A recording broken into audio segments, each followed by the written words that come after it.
Let's be honest, a couple of months ago, you told yourself you'd be shredded for this summer, stood in Ibiza with your mates, or on holiday with your family feeling confident with your top off for the first time. And you tried a little for the first week, lost a bit of weight, and then life hit. Perhaps you had a social event, fell out of routine, and now you're left scrambling last minute to try and get in decent shape before summer hits. And trust me, you aren't alone. Realistically, for every one man that gets lean, there's probably another 50 that try but never end up getting there. So let's say you have 60 days. What do you do? Now, to manage expectations, it isn't going to be easy, but let's discuss the exact strategy you need to use to get lean as efficiently as possible. For reference, I've left my 12-week diet strategy linked in the description for free, and although we have less time than that for now, the principles discussed are still incredibly helpful for this process. 60 days is a short time. It's just under 9 weeks, which is both good news and bad news. The bad news first. Most guys sensibly need 12 to 15 weeks to get in good shape whilst maintaining flexibility. The good news, however, is that you can push very aggressively and not be too concerned with the possibility of muscle loss, and it's also not that long of a time to suffer through.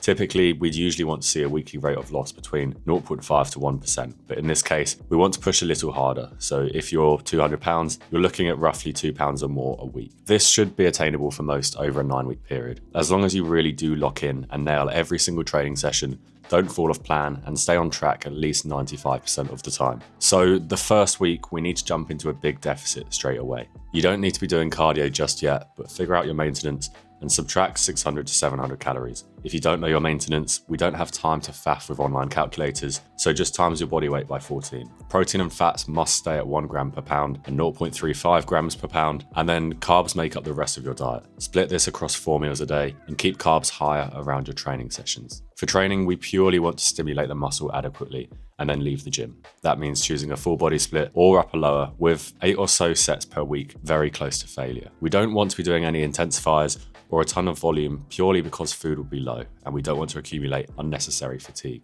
The aim is to purely get stronger week to week and at the minimum maintain strength. And then the rest of your day should be spent accumulating steps, maximizing your sleep routine, and doing things that aren't gym related. The people that struggle the most with hunger are the ones that think about the fact they're dieting the most. So distract yourself, go and find new hobbies, read a book, whatever. Accept the fact that your weekends will have to be boring. You won't see progress if you try and maintain nights out or a big Sunday roast with the family every week. Meal prep your food, be prepared, as ultimately the guys that aren't fall off. Think about when you failed in the past. Was it when you had a fridge full of meal prepped food and your gym clothes ready to go? Or was it when you had no food in the fridge and running to the nearest shop for a ready meal seemed like the most favourable option? I'd imagine it was the latter. So we've got to the stage now where we're a few weeks in, perhaps we've lost 3 pounds in the first week and then 2 pounds the second week. And now the third, you've seen half a pound of fat loss. Typically, if we had a longer time frame, we'd keep as we are, but considering we have a short time period, we need to either reduce food further if there's scope to do so, or increase cardio.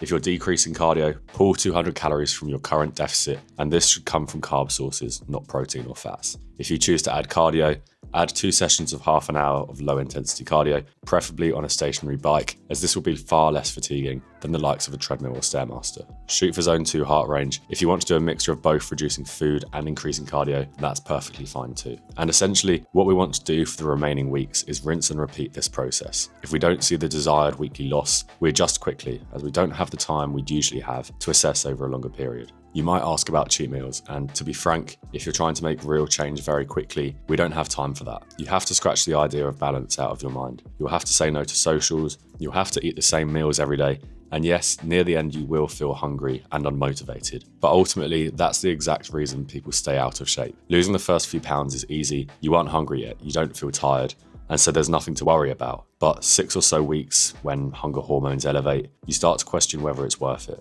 and that's when you need to keep pushing. 60 days is 2 months. 2 months is not a long time to be slightly uncomfortable for you if your pursuit is to finally get lean for the summer, and that goal actually means enough to you to make the trade-off. So by week 8, by rinse and repeating the same cycle above, we should have made substantial progress. The difficulty is not binge eating and destroying the progress you've made. Now there isn't a tangible goal to keep you accountable. My best piece of advice here is to treat that 2 to 4 weeks after the phase as part of the actual diet itself. Bring your calories up to a maintenance over this period and refrain from adding a ton of flexibility straight away. It's genuinely frustrating how many times I see guys get in extraordinary shape and then mess it up 2 weeks later because they didn't manage the post-diet phase properly. Stay on top of your diet plan, don't skip the cardio or steps, and sure, feel free to have the odd off-plan meal here or there, but the guys that look the best year round are the ones that nail this phase. So that's the strategy. If you implement this, you'll have a physique you're proud of come the holiday season. But act now before it's too late, or you'll just have to wait until 2027.